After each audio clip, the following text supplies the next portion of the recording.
Yeah.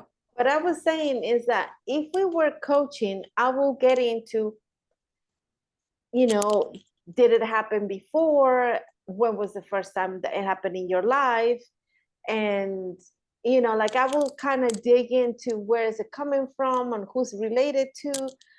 But in the clown world, I don't really care about that. What I care is that the clown plays with what is happening for the person. See what I'm saying? So, Yeah. and Can you just move? You've got the light shining just behind your head, reflecting on the camera. there, Yeah. better? Yeah. See, otherwise you Okay. won't see me. Okay. Yeah. Okay. So what we're looking at is um so what is the theme that we're exploring is To how me, the theme is sabotage.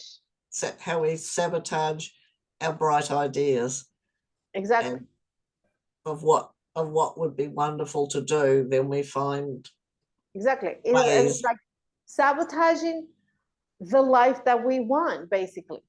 It's like we are getting on our own way. Yeah, and those threats to our bright idea could be an external threat, like there's going to be a lot of traffic on the motorway and there might be a car accident, and or lightning could strike today, or it could be an internal threat Exactly. or a self threat, like it's going to ruin my hair if I go swimming, which But for it's lots still of women. external. It's still external because, and all those things come from, in coaching we call it, it's your how to say, it's your lizard brain trying to protect you from something that it has not proved to be survivable.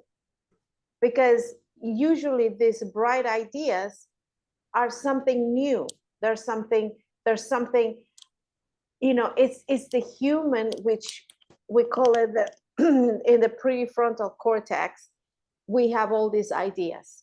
We want to Yeah. fall in love. We want to we want to do all the work that we love and blah blah blah. But the lizard brain back here only cares about survival. Yeah, and could threat. not Yeah, could risk not management. be talking about change. It's like change is like, no, Dangerous, forget dangerous. it. It's dangerous because change means we haven't done it before. So, but for example, the crazy thing about the lizard brain is that you could continue to live things that makes you really bad. It's really bad for you. Like for example, addictions and stuff. That part is okay with that because it keeps repeating. It's something that it knows. It's something that it's survivable.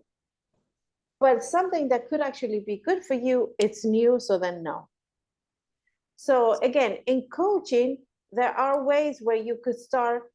The idea is that you could let the lizard brain knows that it's okay. And when it understands that it's okay, it can actually relax. You can see the how to call the physiology in the person, that the system got to a point where it's okay, with work. And then you can actually do the thing. And that becomes a new normal. That becomes the thing that we know and that we survive and that we actually do. That's why when we work with people, we want to know what they want and we want to know where they are. So to kind of bridge the difference. But then this thing that they want becomes where they are, and then they want something else later. And like that, we will always want something more. But in the clown, this is what I'm saying, in the clown work, when we actually really know what we're talking about, and then we give it to the clown, it's almost another way to get to the same place, because the clown plays with it. And what I was saying, the bigger you go, the more absurd you go, the better it is, because that kind of works with this lizard brain. And you have the experience of it, because it cannot recognize from a play or something that's actually happening or that happened in the past. It doesn't know the difference. So you're there living this thing, and you're living it with in a way that you're laughing, because I was laughing at the things that I was doing. You were laughing internally, and sometimes Denise was laughing like out loud sometimes at the things that she was doing with her thing. And so it's another way to process it. And I don't know, it's like hacking that. I don't know. It's just very different. And we have the experience in the body. I don't know. I just think it's great.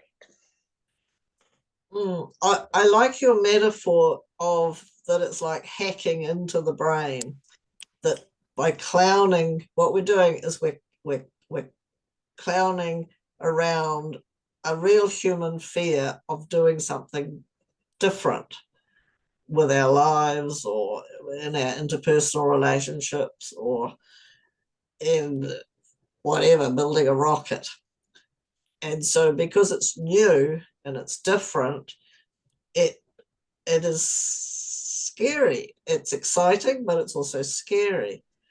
And for some of us, the scariness is more dominant than the excitement of the new. So giving it to our clowns is a way of turning the scary back into excitement, or up into excitement. Because, as you say, the clown takes the absurdity, it takes the fear into absurdity, and then we know, oh, it's so absurd, Ridiculous. It's irrational. Yeah, it's irrational. Yeah, but we can somebody see can that come. we can see the irrationality of it, and Yeah, then we can see it in the body.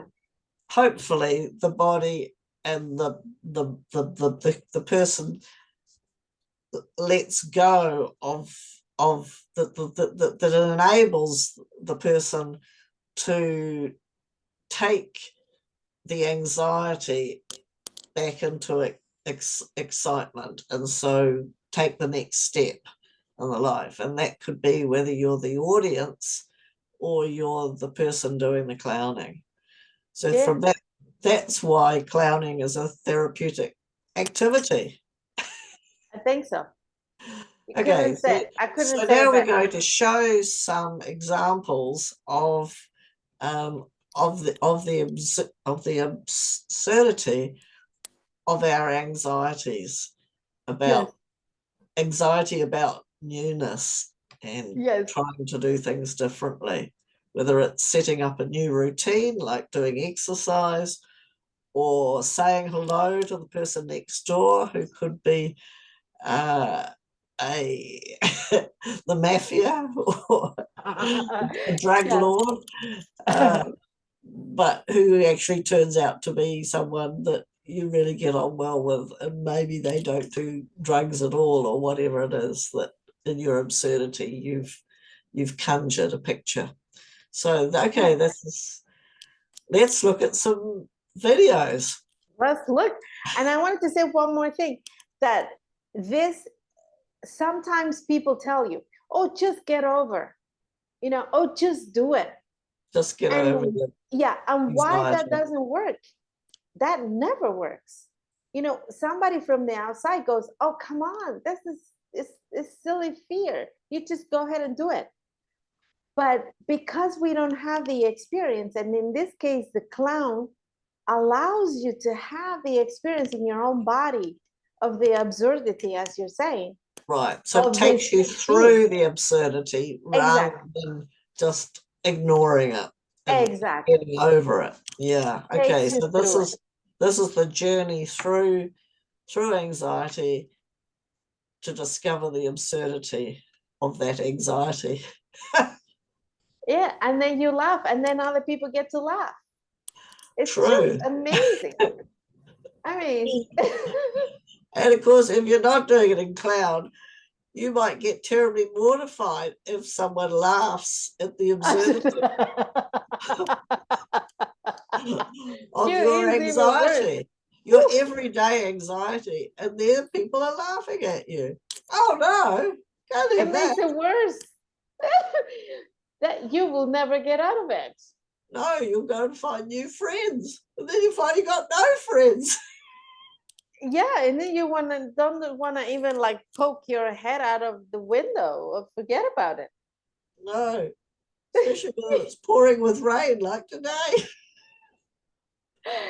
Yeah, so okay, so now we're going to show you some examples. Yeah. Yay!